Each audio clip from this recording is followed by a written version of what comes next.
오늘 말씀은 마태복음 22장 1절에서 14절 말씀이고요. 똑같은 말씀이 누가복음 14장에 기록되어 있습니다.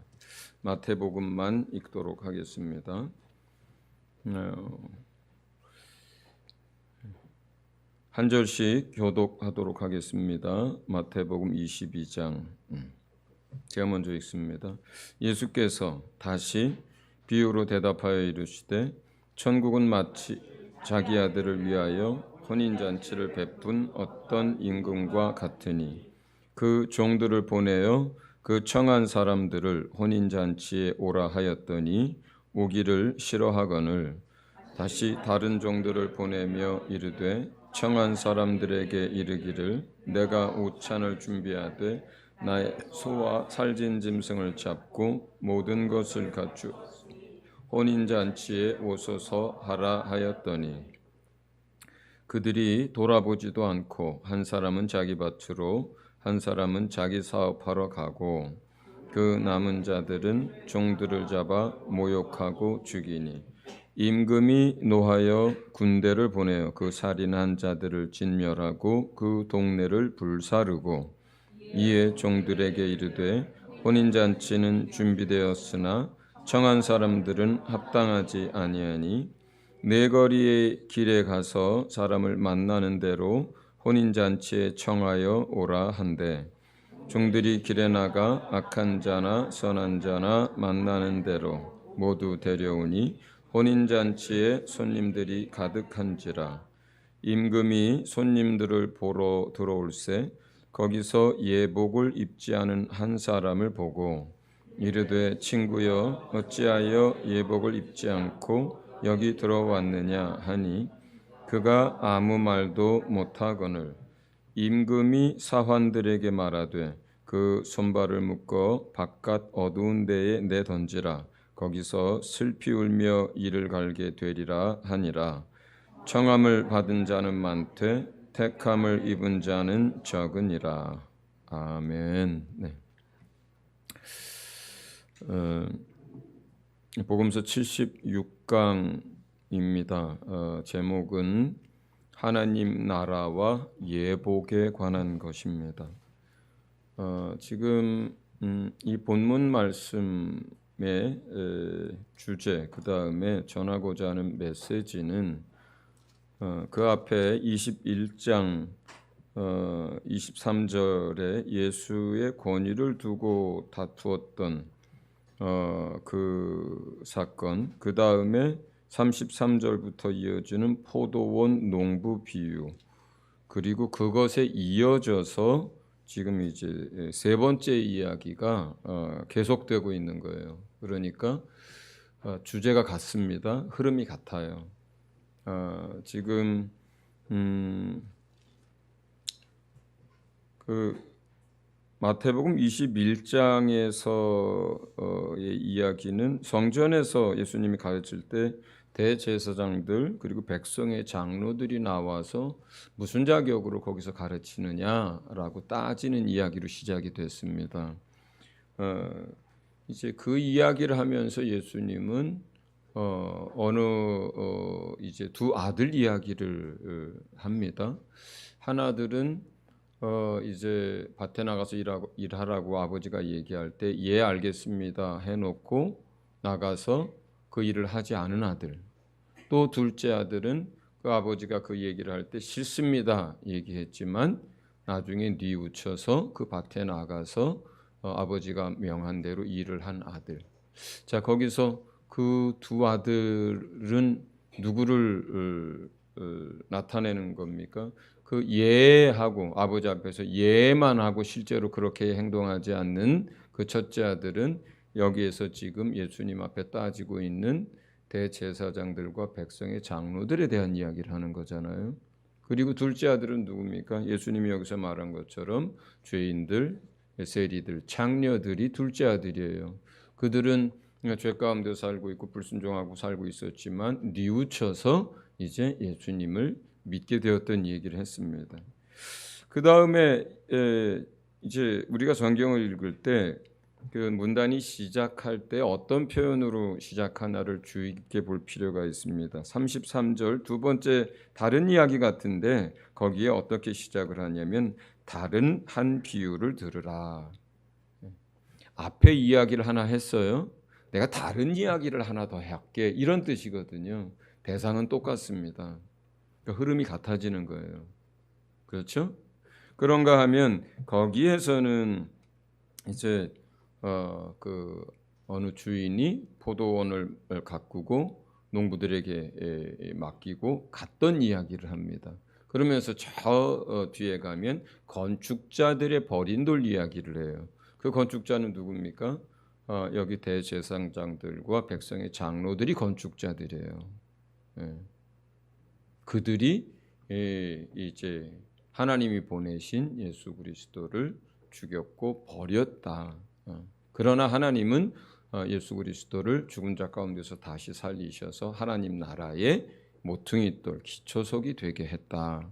이런 얘기를 한 거란 말이에요. 그러니까 하나님 나라의 일꾼으로 너희가 세움을 받았는데 너희가 도리어 하나님의 일들을 대적하는 일들을 했고 그러나 이제 하나님께서 예수를 그와 같이 세우셨다. 이 이야기를 한 거란 말이에요. 일꾼들에 관한 이야기예요.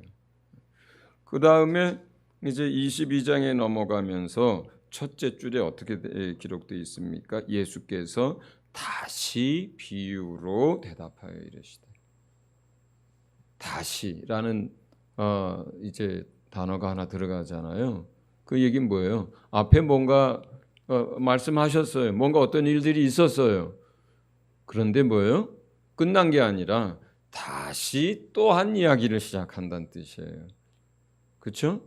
그러니까 이게 흐름이 이어지는 거예요. 지금 이어지는 거예요. 자, 그러면 이게 어떤 식으로 흐름이 이어져 가고 있냐면 처음에는 이제 대제사장들과 백성의 장로들만 딱 놓고 얘기했어요. 그 다음에는 조금 더 확장해서 이제 그 사람들뿐만 아니라 이스라엘 전체의 종교 지도자들과 직분을 맡은 사람들이 건축자들이거든요. 그러니까 그렇게 확장된 거예요. 그 다음에는 본문에서 여기서 먼저 혼인잔치에 청함을 받았지만 거절하고 또 이제 혼인잔치에 청하기 위해서 온 종들을 잡아 때리고 죽였던 어떤 이 사람들 이야기를 합니다. 그 다음에 길거리로 나가서 아무나 데려다가 혼인잔치에 채운 이야기를 해요. 여기서 두 부류가 나오잖아요. 먼저 고객 명단, 청하려고 하는 명단이 있고 그거에 따라서 먼저 청함을 받은 자들이 있고 그들은 거절했고 그 다음에 나중에 청함을 받아서 길거리에서 아무나 데려다가 꽉 채운 사람들이 있잖아요. 여기도 두 부류의 사람들이 있어요. 여기서 먼저 청함을 받은 사람들은 누구예요? 그러면 더 확장된 거예요. 이스라엘을 말하는 거예요. 이스라엘을 말하는 거예요. 맨 처음에는 시비를 걸고 자격을 따지기 시작한 대제사장들, 그 당시 2명이 있었어요. 그 다음에 거기에 백성의 장로들, 그 다음에 건축자들이 뭐예요? 이스라엘의 종교 지도자들을 전체 직분 맡은 자들을 다 말하는 거예요. 그 다음에 더 확장시켜서 누구를 대상으로 하는 거예요? 지금 이 이야기가 그러면 이스라엘을 대상으로 하는 얘기예요. 네. 이스라엘을 대상으로. 그러면서 계속해서 이야기의 진행이 어떻게 됩니까? 두 부류의 사람들 이야기로 계속 진행이 되는 거예요. 첫째 아들과 둘째 아들, 그 다음에 거기에 농부들과 다시 그 포도원을 맡길 다른 사람들, 그 다음에 뭐예요? 첫 번째 총함을 받은 사람과 그 다음에 길거리에 가서 아무나 데리고 온 사람들, 그렇죠? 이렇게 두 부류로 계속해서 예수님이 이야기를 하는 거예요. 이해하셨습니까? 그러니까 이 흐름 속에서 우리가 지금 예수님이 무슨 얘기를 하고 있나를 전체적으로 잘 이해할 수 있기를 바랍니다. 이렇게 확장되어져 가는 그 흐름, 첫째 아들과 둘째 아들, 막 그 동들을 때려 죽인 자들과 다시 맞게 될 자들, 먼저 청함을 받은 자들과 또 그 다음에 청함을 받게 되는 자들, 이 속에서 우리가 오늘날 이 말씀이 어떻게 우리 자신에게 적용되어져야 하는지, 그리고 하나님이 어떻게 일하는지를 발견하고 그 가운데서 여러분 가운데 귀한 은혜가 있길 바랍니다. 먼저 간략하게 설명을 드렸습니다만 지금 이 22장 1절에서 14절 내용을 좀 살펴보면, 자, 지금 이 이야기는 전체적으로 무엇에 관한 이야기를 하고 있는 거냐? 요 문단 흐름은 앞에 세 문단에 같은 흐름을 가지고 있지만 여기서 이제 또 주제는 뭐예요? 천국에 관한 주제. 그 앞에 것도 천국, 하나님 나라에 대한 거예요. 하나님 나라의 열매를 맺는. 그래서 그 앞에 문단도 천국에 관한 거였어요.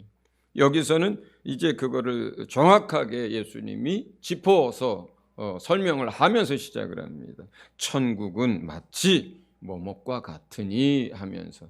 그래서 2절에서 이 이야기가 지금 천국에 대한 이야기다. 딱 집어넣고 얘기하는 거예요. 천국.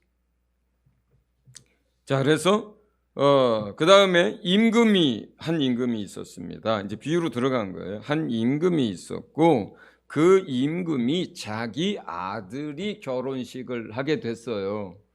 그래서 임금이 혼인잔치를 베풉니다. 열어요. 거기에 뭐 소도 잡고 뭐 양도 잡고 뭐 또 모든 것들을 갖추어서 정말 힘을 다해서 큰 잔치를 베풀어요. 그가 할 수 있는 모든 것들로. 그 다음에 이제 사람들을 청하죠. 먼저는 그 우선순위에서 먼저 예정돼 있던 사람들이 있었던 거예요. 그리고 만약 그 사람들을 다 채우고 나서 남는 자리를 그 다음 사람들을 이제 여기저기 가서 데려다 채울 계획이 있는 거죠. 하나님 나라는 하나님 계획 속에 어느 정도의 수가 정해져 있어요. 뭐 모든 사람들이 다 구원을 받기를 원하지만 순교자의 수도 정해져 있고 그 하나님 나라가 나름대로 이제 이렇게 정하신 바들이 있는 것 같아요. 그래서 이제 먼저 청할 사람들에게 종들을 보냈는데 여러 가지 이유로 거절합니다. 어떤 사람들은 이제 나는 이제 내 밭으로 나가서 오늘 꼭 뭔 일을 해야 되기 때문에 난 못 간다. 또 어떤 사람은 난 지금 사업 때문에 바빠서 못 간다. 또 어떤 사람들은 그 청하러 온 그 사람들을 잡아서 모욕하고 죽이기까지 왜 이렇게까지 할까요? 참, 그렇죠? 이게 일반적인 결혼식 초청장이라면 이렇게까지 안 하잖아요. 그 비유니까 지금 이 얘기가 나오는 거예요. 그리고 실제로 이스라엘 백성이 하나님 나라에 관해서 초청하고 그 하나님의 마음과 뜻을 전하는 선지자들을 얼마나 많이 죽입니까? 그렇죠? 실제 결혼식에 뭐 청첩장 돌린다고 죽이는 사람이 어디 있어요? 그런데 이스라엘 백성은 진짜로 죽였거든요. 많은 사람들을. 하나님 나라에 관한 것들을 전하고 하나님의 뜻을 전하고 초청을 하는데 그리했어요. 그렇게 되자 이제 임금이 이제 진노를 합니다. 그래서 군대를 보내버려요. 그리고 그 살인한 자들을 진멸하고 그 동네를 다 불살라 버립니다. 비유지만 실제로 이렇게 돼 버렸어요. 이스라엘이 이제 AD 70년에 정말로 나라가 다 망합니다. 성이 무너지고 성전이 다 불타고 마을이 다 불타고 살아남은 사람들은 여러 나라에 흩어지고 맙니다. 그렇죠? 그대로 하셨어요. 그 다음에 누구에게로 이 초청장이 넘어가는 거예요? 이방인들에게 넘어간 거예요. 그 다음에 그래서 이제 이방인들에게 가서 초청을 합니다. 만나는 모든 사람들을 다 초청을 해요. 죄 많은 사람이건 적게 지은 사람이건 가난한 사람이건 부자건 모든 사람들을 만나서 가리지 않고 그들의 이전의 삶이 어쨌는지는 가리지 않고 문제 삼지 않고 살인자라 하더라도 도둑놈이라 하더라도 다 상관없습니다. 모두가 우리가 만나는 사람들을 초청을 합니다. 우리가 전도할 때 그렇지 않습니까? 예. 우리가 전도하면서 인상 보면서 전도합니까? 아니면 전도하면서 그 사람의 과거 경력을 따져가면서 이 사람은 전도할 사람, 이 사람은 안 할 사람 이렇게 판단합니까? 그렇지 않죠. 이 복음은 이 구원은 모든 열방을 위한 것이고 모든 사람들을 위한 것입니다. 그래서 우리가 만나는 모든 사람에게 뭘 전합니까? 하나님 나라에 관한 소식을 전하고 이제 너희가 죄사함을 받았으니까 너희 죄를 다 갚았으니까 그러니까 너희가 이제 그 자신의 죄로 멸망할 것이 아니라 이제 예수의 은혜 아래서 예수를 통해서 그 하나님 나라에 들어와야 한다. 그래야 산다. 이렇게 우리가 그 나라에 이렇게 관해서 그 나라의 초청장을 사람들에게 계속 전하는 거예요. 그렇게 했더니 이제 본문에 보면 많은 사람들이 혼인잔치에 왔어요. 그래서 그 혼인잔치 자리가 꽉 찼습니다. 꽉 찼습니다. 이제 모든 잔치가 준비됐고 손님들도 꽉 차서 이제 임금이 그 혼인잔치의 자리에 손님들을 보기 위해서 나왔습니다. 그래서 이렇게 나와서 보는데 거기에 한 사람이 예복을 입지 않고 있는 거예요. 예복에 대한 설명은 그 뒤에 가서 다시 한번 드립니다. 그랬더니 12절에 친구요. 이 친구는 그냥 호칭이에요. 친구라서 친구가 아니라 여보시오 이런 단어랑 같은 거예요. 여보게 이런 거랑 같은 거예요. 이 사람아, 자네는 어찌해서 예복을 입지 않고 여기 들어와 있느냐 했더니 그 사람이 아무 말도 하지 못하는 거예요. 그랬더니 13절에 보면 종들에게 명령해서 그 손발을 묶고 바깥 어두운데 내던지고 거기서 슬피 울며 이를 갈게 하라고 합니다. 자, 이것도 이 일반 결혼식에서는 이루어질 수 없는 일이잖아요. 예를 들어서 그 결혼식장에 뭐 이상한 모습으로 왔다고 해서 손발을 묶어가지고 그걸 내쫓고 막 이건 뭐예요? 누구한테 이렇게 합니까? 막 손을 발을 결박하고 죄인한테 하는 거예요. 이거는 그렇죠? 예. 죄인을에게 형벌할 때나 하는 행동이에요. 손발을 다 묶어가지고 그걸 바깥에 던져버려요. 그러면서 14절이 뭐예요? 이게 오늘 이 문단에서 키워드 핵심 메시지예요. 자, 거기에 뭐라고 되어 있습니까? 청함을 받은 사람은 많습니다. 그러나 택함을 입은 자가 적다라고 얘기해요.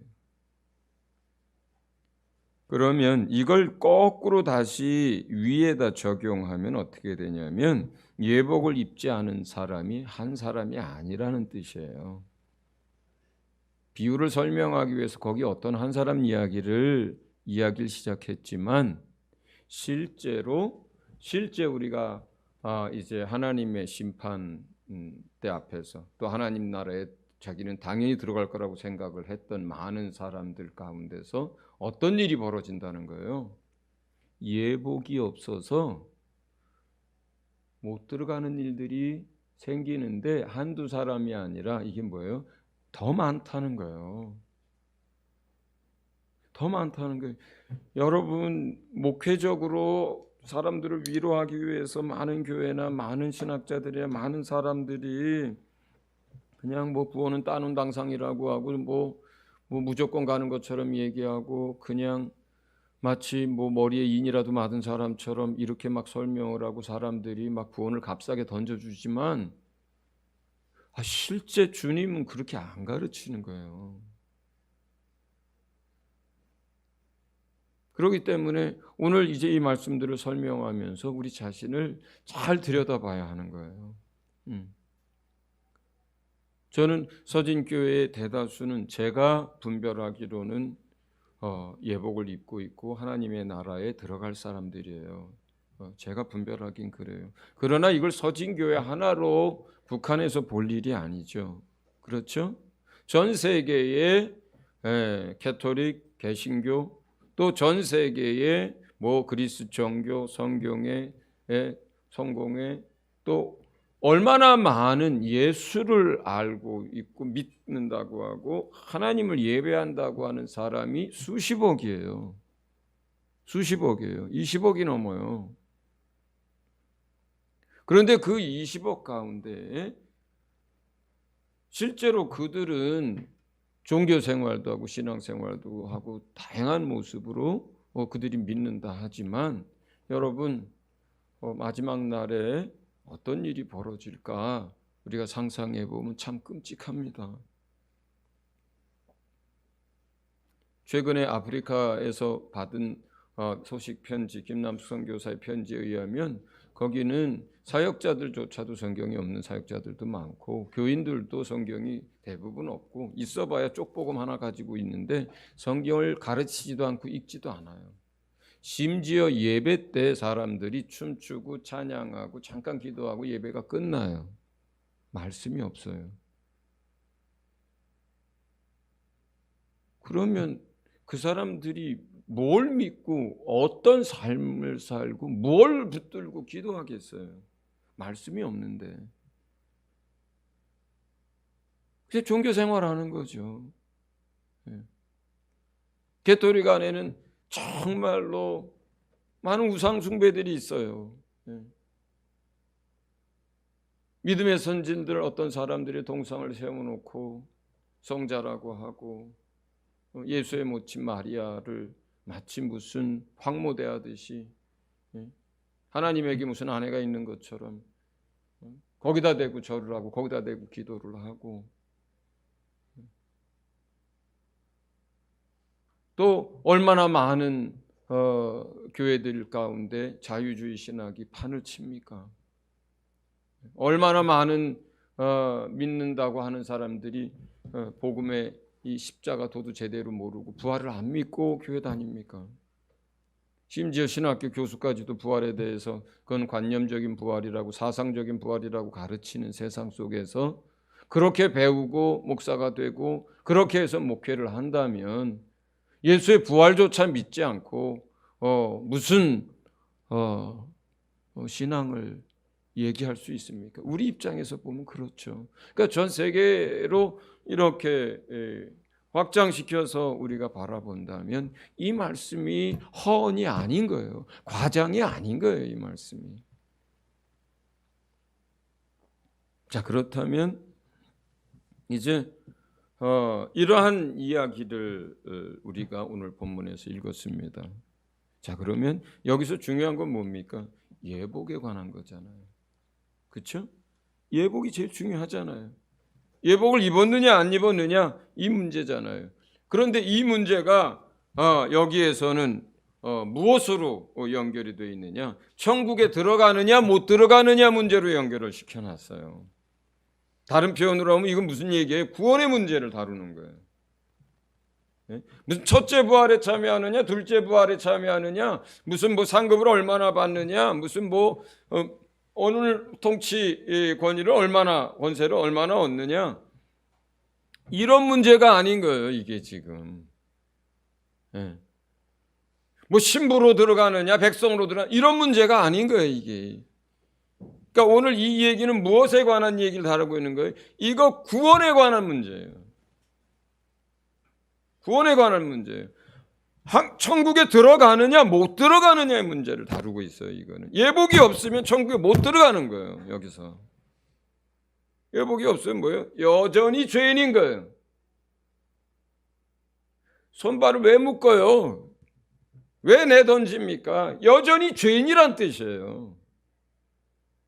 죄 문제가 해결이 안 됐다는 뜻이에요. 불신앙의 이야기예요. 그렇게 되면. 그죠? 그러니까 이건 무엇에 관한 걸 다루는 거예요? 이거는 정확하게 천국에 우리가 들어갈 수 있느냐 없느냐, 구원의 문제를 다루는 거예요. 구원의 문제를 다루는 거예요. 그러니까 나는 아니라 하더라도 전체 하나님의 어떤 예수 믿는 교회들을 전체 뭐 개도릭, 뭐 개신교 다 포함해서, 그리스도 종교, 뭐 성공회 다 포함해서, 뭐 자유주의 신학이건 보수적이건 다 포함해서 전체를 놓고 볼 때 이건 지금 구원의 문제에 있어서 심각한 주제를 주님이 얘기하는 거예요. 우선 여기서 그렇게 따진다면 뭐예요? 이스라엘 백성 가운데 그들을 하나님이 택하셨고 사랑하셨고 구원하시기 원하셔서 그 많은 애를 쓰셨지만 수많은 이스라엘 백성들이 그 천국에 못 들어간 상태가 된 거예요. 마지막 때 이스라엘이 회복은 되겠지만 그 이스라엘 수천 년의 역사 속에서 그 수많은 사람들이 죽어갔습니다. 그 사람들 다 뭐예요? 여기 처음 초청을 받은 사람처럼 된 거예요.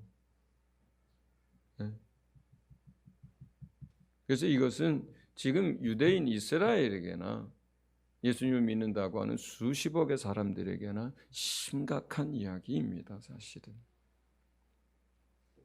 자, 이제 천국에 들어가느냐 못 들어가느냐 구원의 문제를 가지고, 자 여기서 이제 예복에 대해서 이야기를 하는 거예요. 자, 그런데 첫 번째 여러분이 잘 아셔야 할 게 첫 번째 뭐냐면, 계시록 19장 8절에 보면 빛나고 깨끗한 새 마포 이야기가 나옵니다. 그리고 그 빛나고 깨끗한 새 마포는 성도들의 옳은 행실이다, 이렇게 얘기합니다.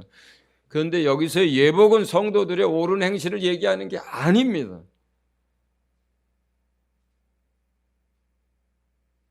자, 빛나고 깨끗한 새 마포, 그 예복을 말하는 게 아니에요. 이거는 성도들의 옳은 행실을 말하는 게 아니에요. 이 본문을 놓고 수많은 목회자들조차 다 뒤섞어서 설교를 합니다. 다 뒤섞어서 설교를 해요. 이거 그 문제가 아니에요. 계시록 19장은 정확하게 무엇에 관한 얘기냐면 어린 양의 혼인잔치에 관한 얘기예요. 어린 양의 혼인잔치, 계시록 19장. 어린 양의 혼인잔치. 그 수많은 사람들이 예수님과 정혼한 사이예요. 지금 정혼한 사이예요. 결혼식은 아직 하지 않은 상태예요. 여러분 전부 다 예수님과 정혼한 사이예요. 법적으로는 그래서 예수님과 한 몸이고 법적으로는 예수님의 신부예요. 그러나 아직 결혼식은 안 한 상태예요. 마치 정혼식의 포도주만 이제 우리 같이 나눠 마신 거랑 똑같은 거예요. 그런데 정혼했다고 해서 그 정혼자들이 전부 예수님과 혼인을 하느냐? 그렇지 않습니다. 그렇지 않습니다. 그 가운데 첫째 부활에 참여한 사람들, 그 가운데 성도들의 옳은 행실로 아름답고 거룩한 세마포를 입은 사람들이 첫째 부활에 참여하고 또 예수님과 정식 혼인을 하게 되고, 이 사람들이, 이 성도들이 이제 새하늘과 새 땅에서의 새 예루살렘 성입니다. 그 성 안에 예수님이 계시고 그리고 성 밖에 천국 백성들이 또 있는 거예요. 나중에 마지막 부활에 부활한 사람들이 또 있잖아요. 첫째 부활로 끝난 게 아니잖아요. 예수 그리스도의 심판대의 심판만 있는 게 아니잖아요. 마지막 백보자의 심판이 또 있잖아요. 그 백보자 심판 때에 뭘 가지고 판단합니까? 생명록에 기록이 됐느냐 안 됐느냐를 가지고 생명체에 기록된 사람들은 천국으로 보내고 그렇지 않은 사람들은 지옥으로 떨어지잖아요. 그죠? 그렇기 때문에 여기서의 예복은 그 혼인과 관련된 또 성도들의 옳은 행실과 관련된 그걸 말하는 게 아니라는 거예요. 천국을 들어가고 안 들어가고는 그 문제가 아니에요. 우리가 얼마나 깨어 있었고 우리가 얼마나 말씀에 순종하며 살고 있었고 우리가 얼마나 열매를 많이 맺었느냐 적게 맺었느냐 행위의 문제가 아닌 거예요. 이게 지금 여기서는. 이해하셨어요? 천국을 들어가느냐 못 들어가느냐, 구원의 문제를 이야기할 때 우리의 행위가 얼마나 온전하느냐 안 하느냐의 문제를 가지고 따지면 안 되는 거예요. 그러면 정확하게 정면으로 갈라디아서를 이제 반대하는 것처럼 돼버리는 거예요. 야고보서를 얘기할 때 제가 늘 말씀드리잖아요. 야고보서의 행위를 강조합니다. 그런데 그 행위는 구원의 문제를 다루는 게 아니라 우리 믿음의 진실성을 다루는 거라고 늘 말씀을 드립니다. 우리 믿음이 참 믿음이라면 당연히 순종하는 삶을 산다, 열매를 맺는 삶을 산다, 믿음의 문제에 초점이 맞춰 있다면 갈라디아서는 그렇지 않습니다. 구원의 문제에 달려 있어요. 거기는. 그래서 오직 믿음으로 이렇게 되는 거예요. 그러니까 우리가 계시록 19장에서 빛나고 깨끗한 그 세마포에 관한 거는 뭐의 문제예요? 우리의 삶의 문제고 우리의 행위의 문제고 뭐예요? 우리가 어떻게 열매를 맺고 깨어서 기다리느냐 하는 문제지만, 여기서의 지금 오늘 본문에서의 예복의 문제는 그런 문제가 아닌 거예요. 당연하죠. 구원의 문제를 다루는데 우리가 얼마만큼 온전함의 문제로, 얼마만큼 행위로 열매를 맺었느냐의 문제로 접근한다면 그게 이단이 되어버리는 거예요. 그게 복음을 모르는 사람이 되어버리는 거예요. 자, 그러면 오늘 이 예복의 문제는 우리가 성도들이 얼마나 옳은 행실을 가지고 살았느냐 안 살았느냐 문제가 아니라는 걸 일단 치워버리는 거예요. 그거는 치워버리는 거예요. 자, 그렇다면 여기서의 예복은 무엇이냐면 그리스도로 옷 입는 걸 말해요. 그리스도로 옷 입는 걸 말해요. 그리스도로 옷 입는다는 건, 자, 우리가 그리스도로 어떻게 옷을 입느냐, 우리가 복음을 듣고 진실하게 믿었을 때 그리스도로 옷 입습니다. 진실한 믿음에 관한 문제죠. 그 다음에 우리가 그런 믿음을 가졌을 때 죄사함을 받습니다. 그런 믿음을 가졌을 때, 복음을 듣고 제대로 믿었을 때 거듭납니다. 하나님의 자녀가 됩니다. 천국 백성으로서의 약속을 받습니다. 이 문제예요. 복음을 듣고 우리가 어떻게 믿었느냐의 문제예요. 행위의 문제가 아니라. 지금 그리스도로 옷 입는다는 것은 전가시키는 것에 관한 거예요. 자, 구약 시대의 성전에서 또는 성막에서 이스라엘 백성들이 십계명을 범하거나 주의 말씀을 범하게 되면 어떻게 돼요? 속건제나 속죄 제사를 드립니다. 그죠? 그때 양을 끌고 가요. 양을 제사장 앞으로 끌고 간 다음에 어떻게 합니까? 양에게 손을 얹어요. 내가 거짓말했다. 내가 부모를 욕되게 했다. 내가 도둑질했다. 자, 그러면서 손을 얹어서 이제 그 고백을 합니다.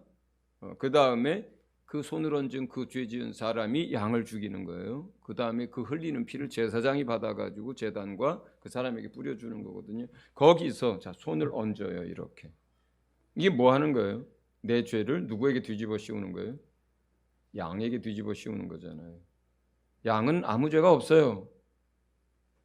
죄는 내가 지었어요. 그런데 내 죄를 누구에게 전가시키는 거예요? 양에게 전가시키는 거예요. 자, 그러면 똑같은 논리예요. 내 죄가 양에게 옮겨질 수 있는 거라면 거꾸로 예수 그리스도의 의로움도 내게로 어떻게 돼요? 옮겨질 수 있는 거잖아요. 그건 의의 전가라고 부르는 거예요. 그러니까 내 죄가 예수님에게 옮겨질 수 있는 거라면, 그래서 예수님이 그 죄를 지고 십자가에서 죽임을 당하셨잖아요. 대신 그 죄값을 치르셨잖아요. 그게 죄라고 하는 것이 내가 지은 죄인데, 나한테 내가 지은 죄예요. 그런데 그것을 예수님의 머리에, 예수님의 몸에 옮겨 놓을 수 있는 문제라면, 영적으로, 그렇다면 똑같은 논리로 예수님의 의로움도 내게로 어떻게 돼요? 옮겨질 수 있는 거예요. 뭘 통해서? 믿음을 통해서.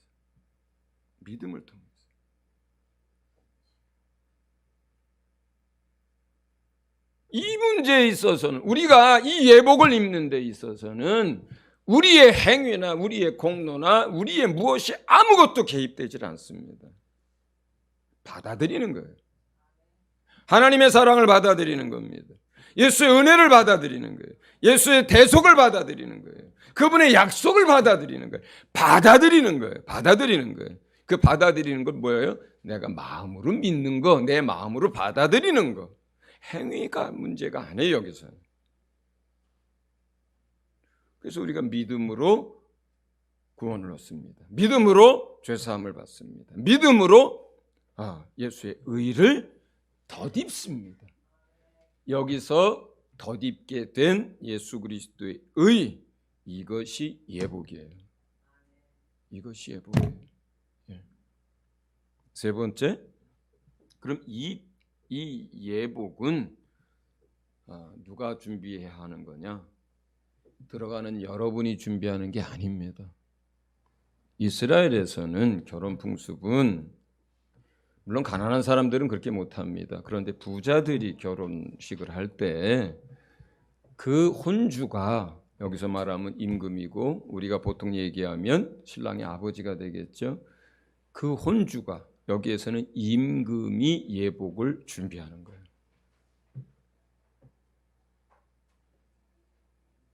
이스라엘 역사 가운데 예후가 바알을 섬기는 선지자들을 바알 신당에 다 모아놓고 잔치를 배설하고 크게 하고 큰 제사를 하려고 할 때 예후가 이런 얘기를 합니다. 종들에게.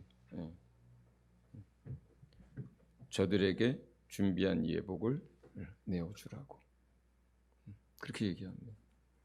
그 잔치, 그 다음에 큰 제사 예후가 준비했거든요. 그리고 바알을 섬기는 사람들을 초청했습니다. 그리고 나서 그들을 위해서 옷장에서 이제 예복을 꺼내서 그들에게 입혀주라고 합니다. 그리고 다 그들을 몰살시키는 일들을 했었죠.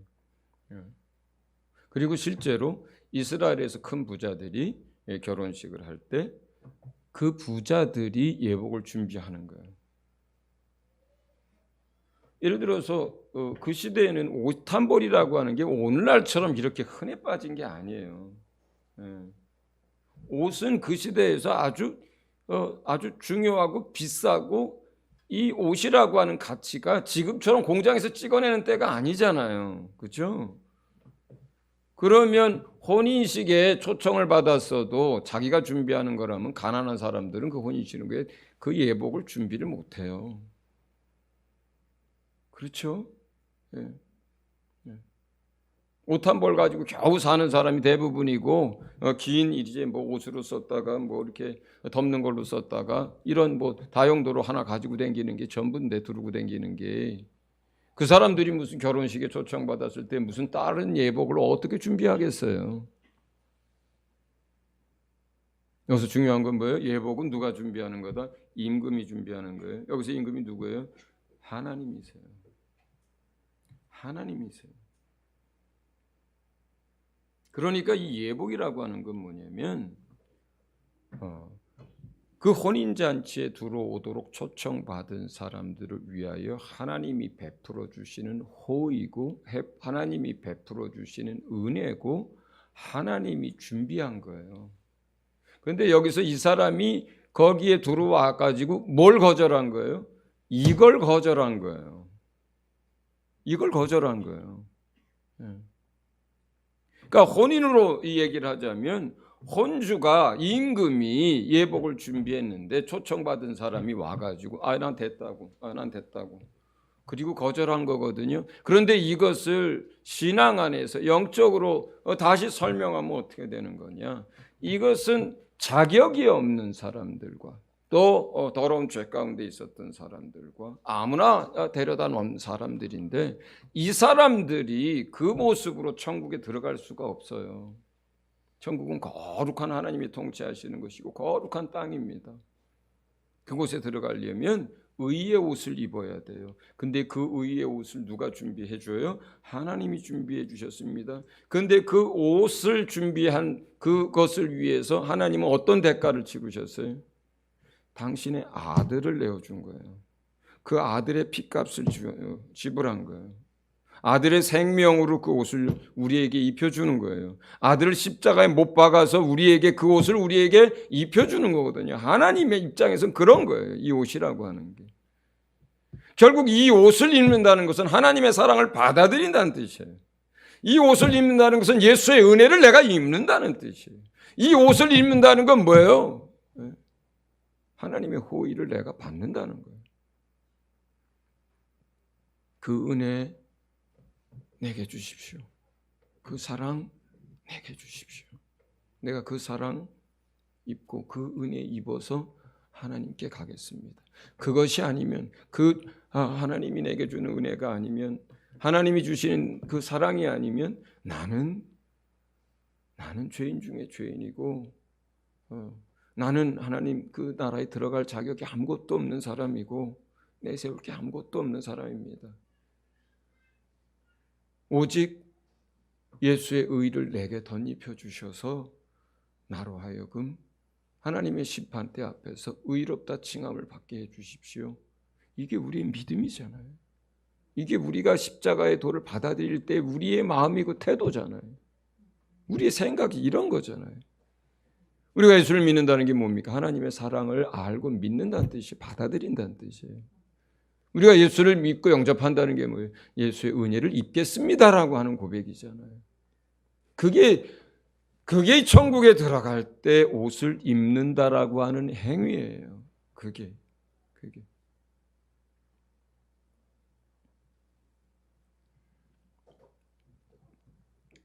그러므로 우리가 하나님의 은혜로 주시는 하나님의 사랑으로 우리에게 입혀주시는 그리고 하나님이 우리를 축복하기 위해서 준비하신 그 옷을 입고 그리고 천국에 들어갑니다. 할렐루야. 네, 할렐루야. 그럼에도 불구하고 서두에 말씀드렸던 것처럼 청함을 받았지만 복음을 들었지만 교회에 나오고 있지만 신앙생활을 한다고 하고 있지만 여러 가지 이유로 교회 자리에 앉아 있지만 그 예복을 아직도 안 입고 있는 사람들이 많습니다.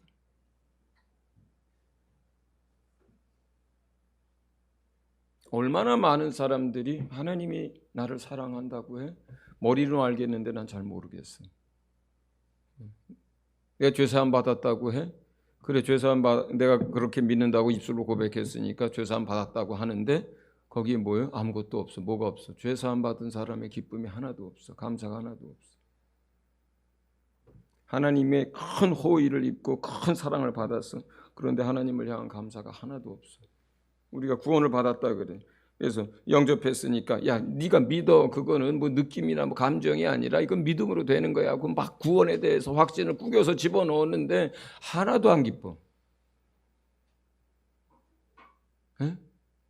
구원 받았냐고 물어보면 받았다고 얘기해. 왜? 그렇게 배웠으니까. 그런데 하나도 안 기뻐. 자, 그러면 우리가 자기 자신이 예복을 입은 사람인지 안 입은 사람인지를 어떻게 알 수 있을까요? 어떻게 알 수 있을까요? 그것은 천국에 들어가서 그날에 알게 되는 게 아니고요. 이 땅에서도 우리 스스로 알 수 있는 것들입니다. 자, 우리가 예복을 입은 사람인가 안 입은 사람인가? 첫 번째, 고린도전서 3장 16절은 이렇게 기록합니다.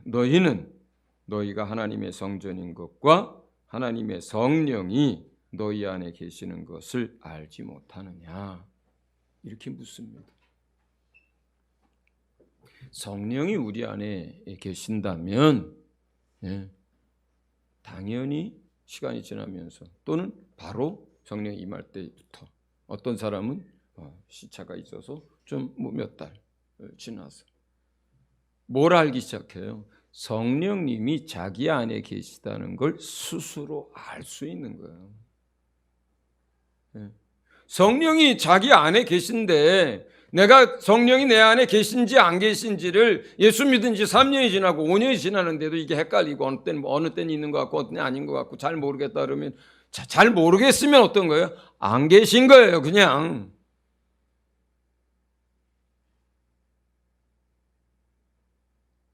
마치 이 비유를 어떻게 어떤 분은 설명을 하냐면 아기를 잉태했을 때랑 똑같다.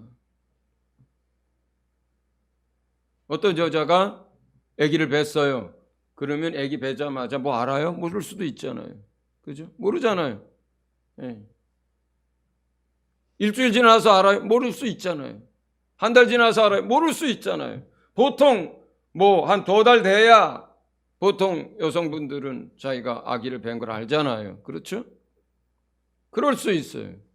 그럴 수 있어요. 처음에 1-2달은 그럴 수 있어요. 그러나 시간이 지납니다. 자, 배가 어떻게 돼요? 점점 불러옵니다. 이렇게 불러옵니다. 이렇게 불러옵니다. 나중에 이러고 다닙니다. 이러고 다니면서도 자기가 애를 뵀는지 안 뵀는지 모른다고 얘기할 수 있어요, 없어요?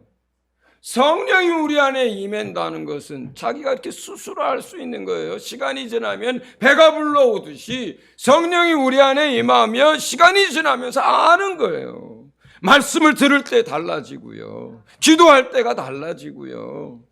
예배할 때가 달라지고 찬양을 하고 들을 때가 달라지는 것처럼 내 안에 성령을 통해서 하나님의 사랑이 부어지는데 어떻게 모릅니까? 성령이 무슨 사상이나 개념이나 이런 게 아니잖아요. 살아계신 하나님이고 인격이시잖아요. 우리 안에 오셔서 가만히 앉아서 예배 받으시는 분이 아니라 우리 안에 오셔서 쉬지 않고 일하시는 분이 성령님입니다. 쉬지 않고 그분이 일하시는데 어떻게 우리가 그것을 모를 수가 있겠습니까? 첫 번째, 여러분 안에 성령이 계신 것을 여러분이 안다면 여러분은 이미 예복을 입은 사람들입니다. 우리가 죄사함을 받지 않고 하나님의 자녀가 되지 않고 구원의 약속을 받지 않은 상태에서 우리 안에 성령이 오시는 것은 불가능합니다.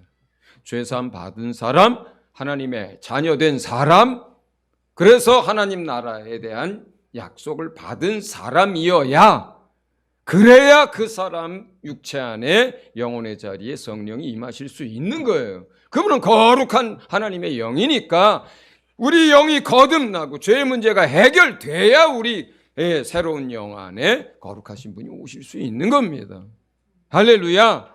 네. 또 두 번째는 뭐냐면 우리가 죄사함을 받은 자라면, 그래서 정말로 죄사함 받은 것을 믿고 그리고 정말로 죄사함을 받은 자라면 죄사함과 용서를 받은 자의 감사가 있죠. 성경에서 우리가 받은 죄사함의 양은 종종 돈으로 표현될 때가 있습니다. 1만 달란트, 금 1만 달란트, 셀 수도 없는 금액입니다. 우리가 몇 번 죽었다 깨어나서 뭘 해도 갚을 수 없는 그런 금액입니다. 우리가 받은 죄사함이라고 하는 것은 그런 거예요. 그러면 우리가 정말로 죄사함을 받았고 그것을 믿고 있고 그래서 정말로 내 안에 영적으로 죄사함 받은 것을 자기가 안다면 어찌 감사가 없을 수 있겠습니까? 죄사함 받은 사람이.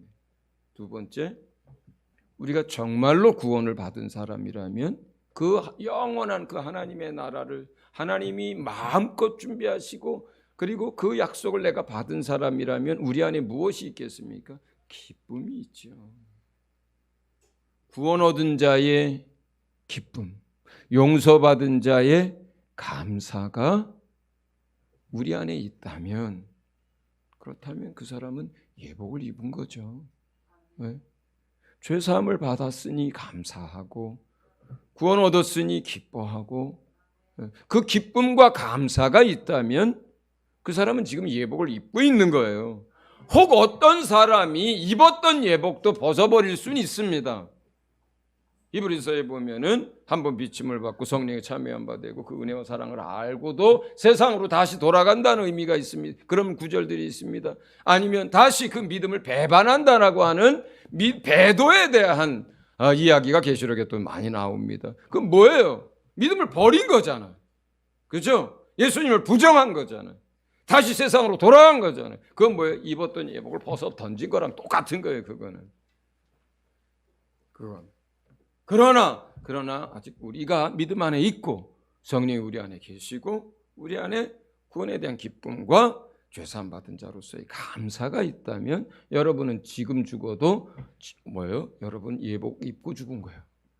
그리고 죽은 게 아니라 자는 거고 주님이 나팔 소리와 함께 우리가 깨었을 때에 주님 앞에 섰을 때에 천국에 들어갈 때에 우리는 예복을 당당히 입고 예복 속에 감추어져 있는 나는 얼마나 초라하고 얼마나 형편없는지 상관없이 주님은 그걸 보는 게 아니라 천국 들어갈 수 있느냐 없느냐 구원의 문제를 따질 때 내 안에 뭘 보는 게 아니에요. 뭘 보는 거예요?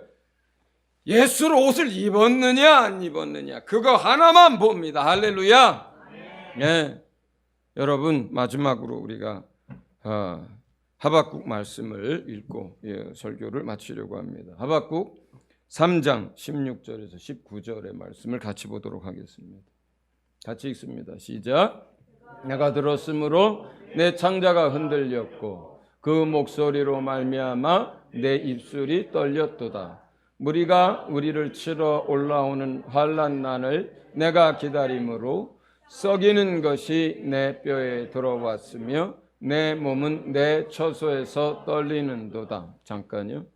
지금 16절은 뭐냐면 이스라엘이 멸망케 됐기 때문에 그리고 그 날이 바로 코앞에 이르렀기 때문에 그래서 창자가 흔들리고 그래서 목소리와 입술이 떨리고 그래서 그 안에 있는 뼈가 상하고 있는 상태에서 하는 고백입니다. 하박국이.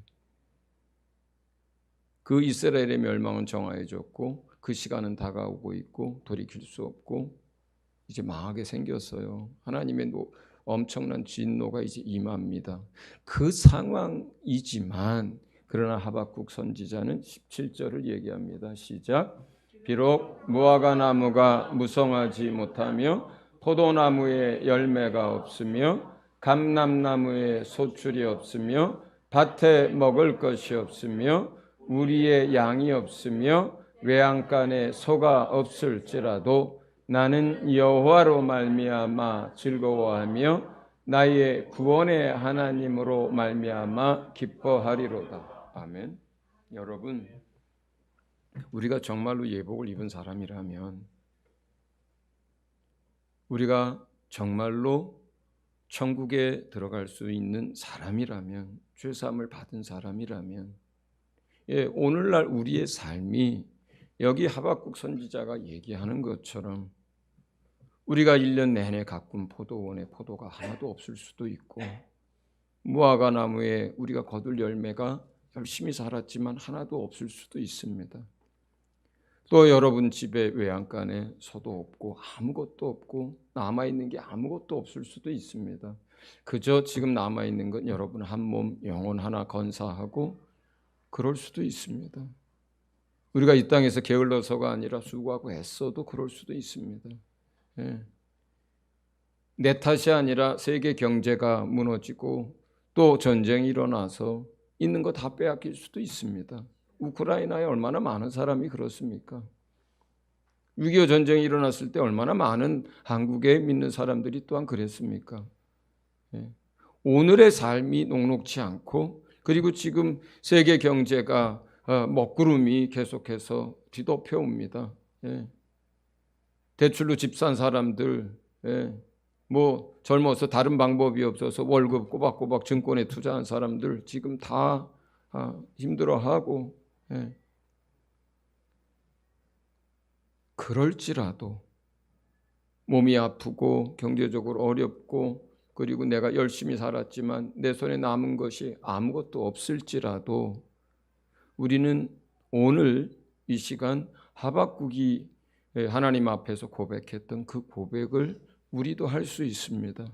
왜냐하면 하박국은 그 구원의 날을 기다리면서 이런 고백을 했지만 여러분은 이미 예복을 입고 하는 고백입니다. 얼마나 다릅니까?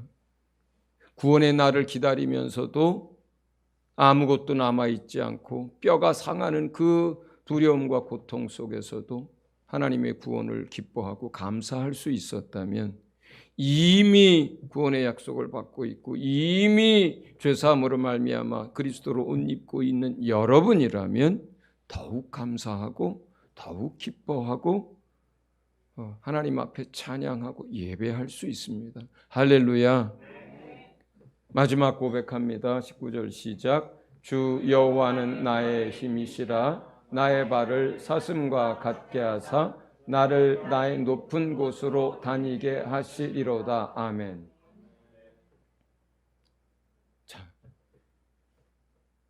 주 여호와 우리 아버지 하나님이 우리의 힘입니다.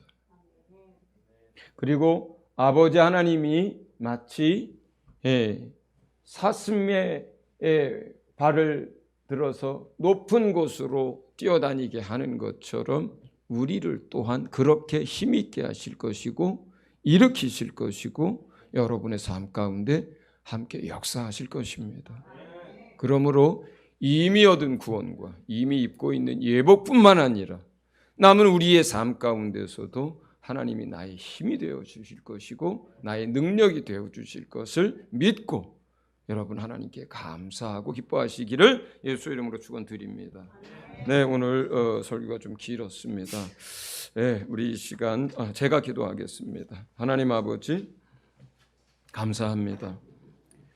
우리의 지금의 이 모습이 어찌할지라도 우리가 얼마나 주님을 알고 또 우리가 우리 삶 가운데 어떤 열매를 맺고 있을지라도, 그러나 하나님 아버지 우리는 이미 예수 그리스도의 은혜를 입어 죄사함을 받은 사람들이고 영혼의 거듭남과 천국 백성이 된 사람이며 하나님의 자녀들임을 인하여서 이 시간 우리가 하나님께 감사하고 하나님 앞에 영광과 찬송을 올려드립니다.